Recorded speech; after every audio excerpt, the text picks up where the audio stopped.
Hello, everyone, and welcome to another Robcast Revenge of the Nerd podcast. So, you want me to do your comic book A edition part 2? Yes, hi guys, it's me again, Rob Sacchetto, pop culture guru. You've heard it all before. Comic book guy, artist dude, inventor of the zombie portrait, and so on and so forth, and forthwith. Talking about doing comics, and if you saw my last video, we were talking about, the likelihood of me or someone else doing your comic book. This is for a lot of people who are sort of either a writer or someone who wants to get a comic book done or off the ground in some way, shape, or form. A lot of pointers, a lot of due diligence to have beforehand, before you even approach an artist, and the likelihood of an artist even doing your project. If you're not a major company like Marvel or DC or Image or Dark Horse or... Wow, there's a lot of companies out there. But if you're an independent writer or independent producer, you want to start an entertainment sort of style business or whatever, and you're looking for a comic book to be done, here is some pointers. Okay, so last time we went over some points, and I'm just going to quickly summarize that, the stuff in the last video. So first of all was what I sort of wanted to express was good artist does not equal good comic book artist. So yeah. You could have a person that's out there that, like, an artist that you like, that you maybe see online on Instagram or Facebook or Twitter or whatever, and they could be really good. They could be a really good artist, and there's lots of them out there. But that doesn't necessarily mean they're going to be a good comic book artist or even be able to commit to an entire comic book or a God forbid, a series. That stuff is that's a huge commitment, and a lot of artists have other things going on, or they don't know the sequential art language or the art of doing comics. So those two things are very different. Sometimes, there's artists who have a lot of crossover skills, and they'll be able to do that, but it's not a given that if you're a good artist, you're going to be a good comic book artist.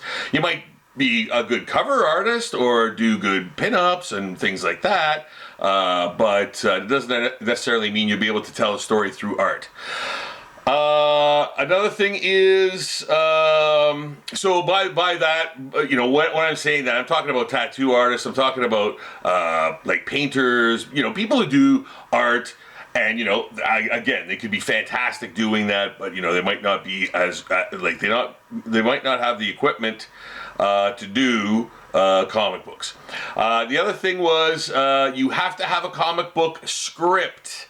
You cannot give an artist a novel and have them adapt it into your comic book script. That's insanity, unless you want to pay thousands and thousands of dollars for that to happen. So if you don't have thousands of dollars for that to happen, you're not going to have anything really done in the first place. But you have to have an actual genuine comic book script, and in order to do that, you have to go online and find out what a comic book script looks like and what it is. There's plenty of information now. We have Google. You can actually go on there and find out all the information, or don't take it from me. I'm just a messenger. I'm giving you some information. If you want to do some further research, I encourage you to do so and go to Google stuff, check it out. You know, a lot of times, the other point was, you know, a lot of times, you know, you're going to be wanting to do this more for the, like, you are going to be doing this for the passion, not the money, because the chances of you striking it rich with a comic book that you think is going to blow up. It's the most awesome thing in the universe. Yeah, I hate to break it to you, but that's not very likely. You know, so don't think that doing a comic book is your conduit to getting rich quick. It's not a get-rich-quick scheme. You know, even though a lot of people are doing it, doesn't mean you know, they're making money doing it. It's a very difficult, long, and expensive process. I haven't even got to the printing yet and stuff. So. Comics are often a group effort. That's another point, which I went over in the first video. So yeah, it often is. You know, even if I were doing your comic book, you know, which is again very unlikely, but if I were doing your comic book, if you were paying me to do your comic book and comic book art, there are a lot of things that I can't do. You know, I'm not gonna be doing lettering. I won't be doing coloring. You know, I'll be taking your script and turning it into a story. An art story, a sequential art story, a comic book story, but that's pretty much all I would ever commit to doing, which is huge in itself, but I don't really have a lot of other, you know, I could get by in a lot of things, but I wouldn't say like I would be doing those things. Yeah. I would do a zine or something and be confident doing that, but not. And find out if you want to find out what a zine is. Look that up too. Like, you know, kind of short for magazine. So yeah. If you want to find that out too, and that might be a route you could go down as well. You might not want to do a full-fledged comic book, giant print run of things. You might only need to get by doing a zine. So look up what a zine is, and see if that might, you know, pick your curiosity or strike your fancy. There are a lot of hidden things. Again, another point is there are a lot of hidden things involved in even starting to do the comic book itself. If you have a script and you have your characters and all this stuff, you have to create characters. You have to have character design. You have to make sure you get someone who, you know, if it's a period piece, if you're going like, oh, I want this, you know, to be a steampunk thing that's in the future, but a different future, and you know, it's like, well, now you have to figure out what this sort of world looks like. Tons of reference, man. You know, there probably is not an artist alive that can just riff off and do stuff, you know, without any reference and go like and get it down perfect. Like you have to build a world.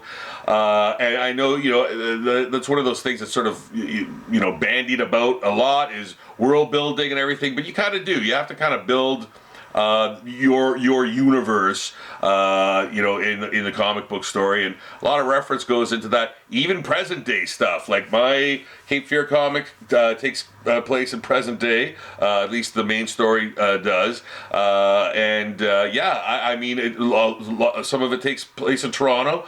I literally went, you know, I would go to Toronto and do photo shoots around the city to get great shots and get great reference. You know, not just reference, but like actually, I want to get landmarks that are sort of in the comic too. So when I try to do that as much as I can for authenticity, I go a little bit overboard. You know, everybody's got their own way of doing it, which brings me to another thing, which is.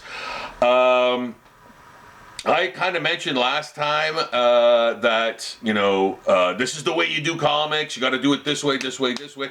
There are a million ways to do comics, but I'm speaking of doing the common type comic that you see at the stands, like, stuff that Marvel or DC or, like I said, Dark Horse, Image, and all those guys, that kind of comic book is done the way I was, mentioning last time, where you've got your script, your thumbnails, your roughs, and then your pencil pages, your ink pages, then you get them lettered, colored, and what have you. So that's the standard way. If you want to find out more about the myriad examples and styles of comics, guys, I cannot recommend this channel or this podcast. It's not. I don't know if it's an actual channel they've got, but whatever. Cartoonist Kayfabe with Jim Rugg and Ed Piskor is probably the most comprehensive, amazing vision into the world of comics and all the different types of comics that exist out there. Themes, styles, sizes, everything. Like, they cover so much stuff, and that, honest to God, it's inspiring to me. So if you're thinking about doing a comic, get inspired by watching these guys basically review any number of comics. Like, I think they do a daily podcast. Like, I have trouble keeping up with them, watching their stuff because, it's just constant, amazing things. So I highly recommend watching Cartoonist Kayfabe. It is fantastic, and I will actually leave. I'm going to leave the link in the description below so you can check them out because it'll show you different ways of doing comics. There's a lot of ways to do comics. You can do a more story heavy book with pictures. You can do a book with just pictures, like full page. There's so many ways, and I'm not going to get into all of them because there's just way too many to mention in one sit down. So do the research, guys. Always do the research. Like, there is no excuse for people not knowing stuff. Like, I'm guilty of that even too, of being like, oh, I don't know how to do that. And some things are a bit beyond me, it's hard to even know what step one is. But if you have any questions, leave them in the comments section too, and I'll do my best to answer them.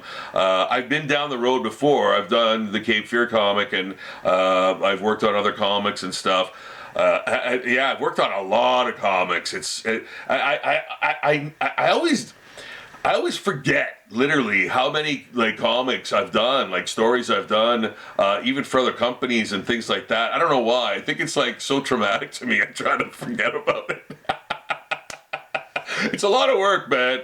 I mean, and I'm one of those guys who's like, oh, it's gotta be like this, So I tend to be a little more strict and less lax about the process.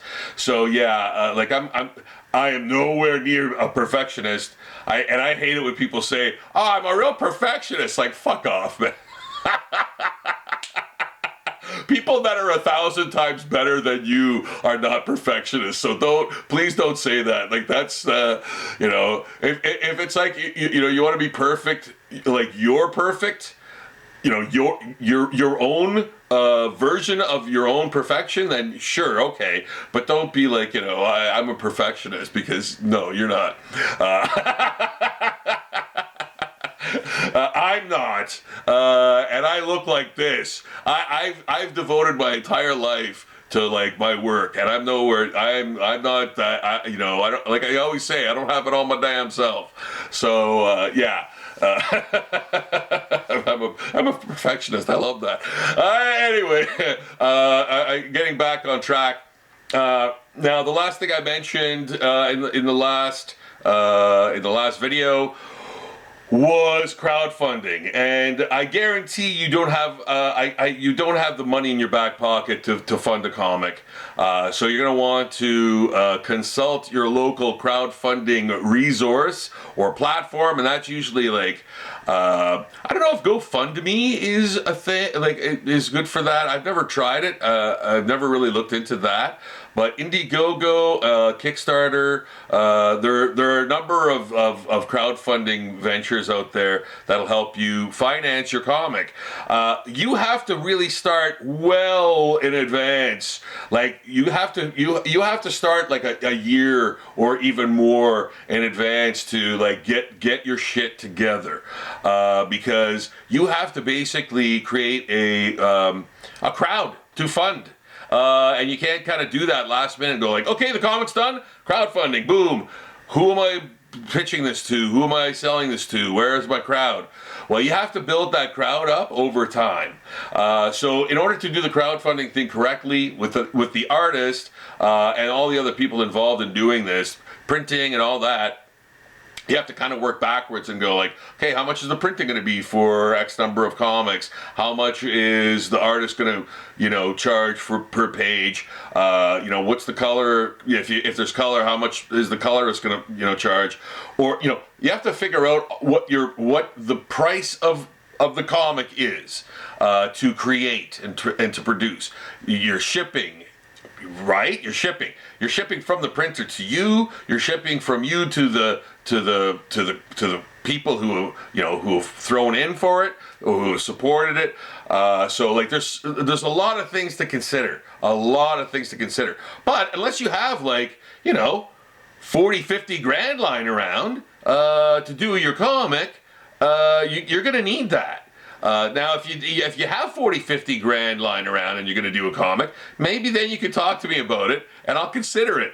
But even then, I am not going to fold for that sort of commitment. I've got my own shit going on, man. I got Cape Fear. I've got my Cape Fear stuff going on, and I've got zombie portraits I do, and zombie daily I do, and that's daily art, like everyday new stuff. So I've got a lot of things going on. I teach, and everything. So and that's if I'm not doing cons. So I'm not doing cons right now. Obviously, no one is, pretty much because of the flamdemic. The damn-demic, that I don't have going on, but everything else I do. So to do your comic, I got to set aside my entire life to do that, and to hit the deadline, whatever the deadline is. The deadline is extremely important. You have to keep all of those little things in mind, and you might realize after doing all your research and due diligence, maybe doing a comic is not for you, and I mentioned the whole thing about the zines. Like a zine is a little more scaled down from a comic, and maybe you have an idea you want to pitch, and maybe you want to do an ash can of something bigger, and find out what an ash can is. Do the research. Basically, an ash can is like a smaller, abbreviated full comic. So you might go like, okay, well, what's the latest Spider-Man comic, for example? And it's like, instead of the whole comic, you maybe get half of it with maybe an alternate cover, and then a smaller version of it, like an 8.5 by 11. Folded. So it's very cheap to make. There's different versions of ash cans too, but roughly that's basically what it is. So you can do things on the cheap. But the artist is still going to cost you, man. Like if you're hiring an artist to do it, and I said this last time too, and I kind of laughed at it. I was like, what was I thinking? I said like $100 or $200 a page. That's what professionals charge. Well, that what I should have said was that's what like the bare minimum of a person willing to do your comic would charge. That's not what a professional comic artist would charge. They charge way more. They make way more than that. The $100 or $200 a page, that was a low ball. That's like the lowest amount of money that you're gonna spend on a page for comics. So yeah, You got to keep that in mind. Yeah, so I think I'm trying to think of other things that I can squeeze into this session, because there will be a part 3 definitely to this. I'm going to show you. Oh, okay. You know what? I've got a page I'm working on right now for my Cape Fear prequel comic. That is coming out very soon. We're going to be starting the campaign very soon, so I want to get people excited about it. I hope you can kind of see that. And this is crazy. This is I've been working on for a couple days now. This is the unfinished cover for the Cape Fear prequel comic. Yeah, this is it, man. Color. I'm painting it, of course, so you can see that. I've got the rough behind there. You can still see it. Here's the rough. Yeah. So put it on the old light table and do the good version of it, and then pencil it. Paint it and then ink it. So yeah, I thought I'd show you that stuff. So I'm actually in the process of doing comics right now. So all this information is kind of really fresh in my mind for you guys. And I want to encourage you to ask me any questions you might have. I am going to cut this one short. Well, it's not really that short. It's still, over 20 minutes. But I'm gonna save it. I'm gonna save more information for the next session. And if you guys have questions, please let me know. I'm gonna try to answer everything I can, either in the next video or in the comments. Please give this video a thumbs up. Please subscribe to the channel, guys. Help the channel grow. I have so much cool stuff to get to you guys, and to do in the weeks and months and even years coming up. So yeah, and please check out Cartoonist Kayfabe. Like I said, I'm gonna leave the link in the description below. I'm going to leave the link to my Patreon as well, so you can see new artwork every single day. New zombie artwork every single day, like a madman. I am Rob, no days off, Sacchetto. So yeah, I don't take days off ever. So that's that's an integral part of my whole thing. Yeah, doing comics, man, it's a big deal. I'm trying to give you all the pointers I can. Make it easier for you guys. Hopefully, but it is a big deal, man. It is. It really is. If you want to do it right, if you want to do something really good, you might as well do it right. So here's all the information I can give you, and I'll give you more in the next one. A little bit more stuff about crowdfunding. And how it can be used. Okay, so until then, guys, I love you so much. Best wishes. Check out my other sites. Thumbs up the video, subscribe, and I'll see you all again very, very soon. All right.